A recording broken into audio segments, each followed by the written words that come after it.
এই পথে সেটাকে যদি আমাদের কেউ দুর্বলতা ভাবেন, ভাবতেই পারেন। আমরা আইনকে তার আইনের মতো করে প্রয়োগ করব। কেউ যদি ঘোলা পানিতে মাছ শিকার করার চেষ্টা করেন, অশান্ত পরিবেশ তৈরি করার চেষ্টা করেন, আমরা আইনের কঠোর প্রয়োগের দিকে যাব। শৈলকুপায় সারের ব্যাপারে অনেক বদনাম আছে। আমরা আপনাদের আশ্বস্ত করতে চাই, যে কোনো কালোবাজারি কঠিন হস্তে দমন করা হবে। এখান থেকে কেউ পার পাবেন না।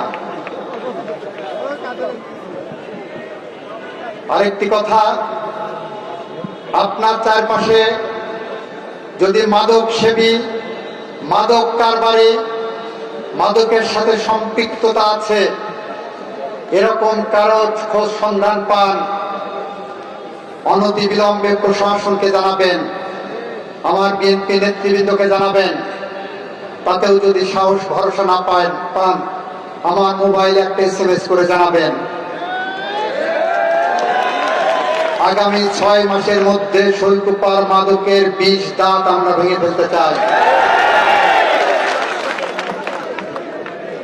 অফিস আদালতে কোনো কাজ করতে গেলে যদি আপনার কাছে কেউ উৎকোচ দাবি করেন, ঘুষ চান, তোলাবাজি চান, দয়া করে আমাদেরকে জানাবেন।